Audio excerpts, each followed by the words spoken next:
Sekarang kita bahas soal amicus curiae ya. Amicus curiae yang kami sampaikan APDI kepada Majelis Mahkamah Konstitusi. Jadi sebenarnya apa sih amicus curiae itu? Amicus curiae itu dia dari amicus dan curiae. Amicus itu sahabat atau teman, dan curiae itu court atau pengadilan. Jadi amicus curiae itu sahabat pengadilan. Maksudnya adalah kita masyarakat itu bisa menyampaikan pendapat kita atau pandangan kita terhadap suatu kasus yang sedang disidangkan oleh suatu persidangan, terutama kasus yang menyangkut kepentingan publik. Di situ kita sebagai masyarakat menyampaikan partisipasi masyarakat kita, memberi saran kepada majelis hakim. Nah, dasar hukumnya sendiri ada. Kalau di Indonesia itu Undang-Undang Kehakiman, jadi hakim itu wajib menggali, memahami dan mengikuti nilai-nilai hukum dan keadilan yang ada di masyarakat gitu. Jadi itu dasar hukumnya. Nah, kemudian kalau dari APDI sendiri, APDI itu kan Aliansi Penegak Demokrasi Indonesia. Jadi kita itu kumpulan antara alumni-alumni ITB yang paham soal IT dan juga lawyer-lawyer yang paham hukum gitu. Nah, kenapa kita berinisiatif mengajukan amicus curiae? Karena kita melihat dari persidangan yang ada di MK sekarang ini itu banyak yang belum selesai gitu. Maksudnya apa? Ini kan di persidangan itu sistemnya speedy trial ya. Jadi pemohon menyampaikan kesaksiannya, kemudian dari termohon atau terkait juga menyampaikan kesaksiannya. Tapi kemudian tidak ada suatu saling counter atau konfrontir antara kesaksian gitu. Nah, di sini peran kita. Jadi setelah kita mencermati pemohon ini menyampaikan kesaksian, kemudian termohon menyampaikan kesaksian. Nah, kita nilai nih menurut pandangan kami. Jadi di situ yang kami tuangkan dalam amicus curiae. Nah, dari amicus curiae ini kira-kira ada 4 poin yang kita sampaikan ke MK. Pertama soal tentang kewenangan mahkamah, kemudian tentang beban pembuktian, kemudian yang ketiga tentang keabsahan calon pasangan 02 terutama dalam wakil presiden, dan keempat tentang sirekap itu sendiri karena itu yang banyak menyita perhatian. Yang pertama itu tentang kewenangan mahkamah. Kewenangan mahkamah itu diskusi yang berkembang di MK itu adalah antara apakah hakim itu atau MK berwenang mengadili hasil saja atau juga proses. Nah, kalau menurut kami, jadi MK itu tidak bisa direduksi kewenangannya hanya pada hasil, karena tidak ada di peraturan perundangan manapun, di UUD maupun undang-undang yang menyebut atau menyatakan MK hanya mengadili atau menyidangkan sengketa hasil dalam makna hasil itu adalah angka perolehan akhir. Tapi kalau di undang-undang dasarnya di pasal 24C itu jelas disebut Mahkamah Konstitusi berwenang mengadili dan memutus tentang sengketa hasil pemilu. Itu ada kata tentangnya. Kalau ada kata tentangnya itu artinya itu segala hal yang terkait dengan hasil gitu. Kemudian kalau kita bandingkan juga dengan kewenangan mahkamah pada hal yang lain di Undang-Undang Dasar itu kan ada 4. Itu juga kita bisa nilai bahwa kewenangan mahkamah terhadap pengujian Undang-Undang Dasar, pengujian Undang-Undang terhadap Undang-Undang Dasar, kemudian sengketa kewenangan lembaga negara atau pembubaran partai politik, maka MK juga tidak bisa melihat hanya produknya saja, tapi juga harus memeriksa keseluruhan apakah undang-undang itu dibuat dengan baik, sesuai peraturan perundangan, apakah pembubaran partai politik itu memenuhi fakta-fakta hukum yang ada, dan lain-lain. Artinya apa? Kata tentang hasil pemilihan umum pada pasal 24C itu hanya menunjukkan hasil itu adalah objek hukum yang disengketakan.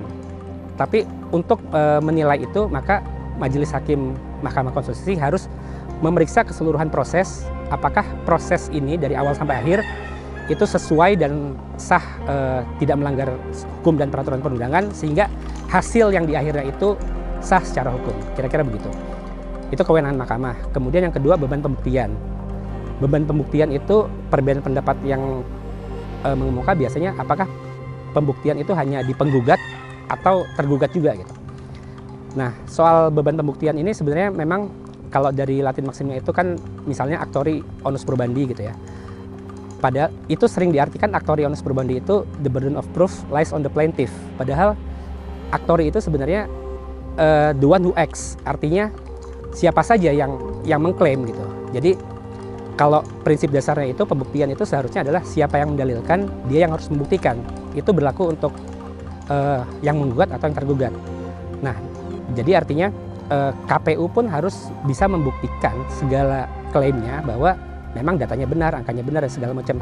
Tidak, beban pembuktian itu tidak boleh hanya diserahkan kepada penggugat. Kira-kira seperti itu. Kemudian yang ketiga itu soal keabsahan calon 02, terutama wakil presiden ya. Jadi kan ceritanya gini, 02 itu Gibran itu bisa maju menjadi wapres setelah MK mengubah persyaratan pencalonan calon presiden dan wakil presiden di Undang-Undang Pemilu melalui putusan MK 90. Ini yang sangat banyak disorot oleh masyarakat. Karena putusan 90 itu dibuat dengan Hakim Mahkamah Konstitusi Anwar Usman yang sudah terbukti melanggar etik dan hukum karena diputus oleh Mahkamah MK, sehingga hakim tersebut kemudian diberhentikan gitu ya. Walaupun diberhentikan sebagai hakim, sebagai ketua hakim, bukan sebagai hakim. Nah, dengan putusan MK itu, maka seharusnya putusan 90 itu tidak sah sesuai pasal 17 Undang-Undang Kehakiman. Karena di pasal 17 Undang-Undang Kehakiman, pasal 5 dan 6, ketika pasal 5-nya dilanggar, itu maka pasal 6-nya menyatakan putusan tersebut dinyatakan tidak sah gitu.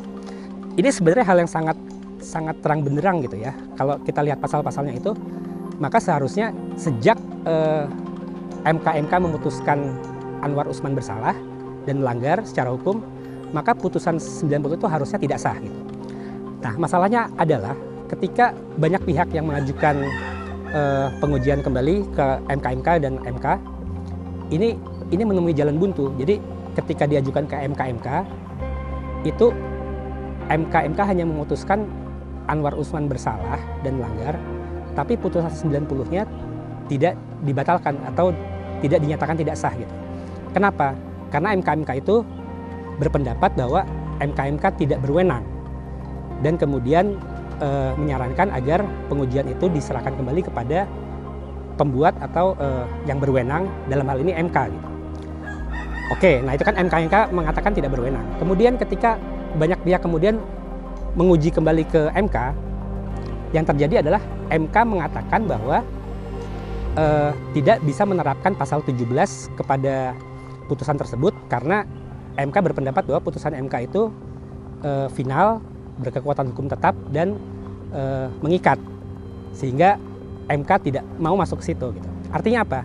Di sini ketika MK merasa tidak berwenang dan melimpahkan kepada MK, kemudian MK juga memutuskan tidak bisa menerapkan itu dan menyerahkannya kepada malah ke lembaga pembentuk undang-undang atau DPR gitu. Maka artinya apa? Ini sesuatu yang sudah jelas bahwa ketika suatu putusan itu dinyatakan dibuat dan dibentuk melalui proses di mana hakim itu melanggar etik dan sesuai undang-undang kehakiman itu tidak sah, sesuatu yang ini sudah sangat jelas, itu secara praktis tidak bisa dinyatakan tidak sah oleh proses sistem hukum yang ada gitu. Baik MK maupun MK tidak bisa menyatakan itu. Nah, lalu kami memikirkan jalan keluarnya bagaimana gitu. Nah, salah satunya adalah menerapkan prinsip atau doktrin void ab initio. Jadi void ab initio itu adalah void itu batal atau tidak sah gitu ya. Ab initio itu sejak awal. Jadi artinya apa? Sebenarnya kalau kita lihat substansinya, ketika putusan 90 itu dibuat oleh hakim yang melanggar, artinya putusan itu dibentuk melalui suatu proses yang tidak sah gitu ya. Maka produk dari putusan 90 itu sudah tidak sah sejak awal, void ab initio. Sehingga sebenarnya tidak perlu dinyatakan oleh majelis hakim manapun untuk membatalkan itu. Nah, tapi karena MK dan MK tidak mau, dan MK juga putusan itu kan dibuat oleh MK. Jadi ini sebagai bentuk pertanggungjawaban MK, maka dia bisa saja menyatakan itu tidak sah untuk lebih membuat kepastian hukum gitu. Nah, ini kan kebetulan perkaranya itu PHPU, bukan PUU. Jadi sebenarnya MK bisa menyelipkan dalam putusannya itu yang menyatakan bahwa putusan tersebut tidak sah gitu.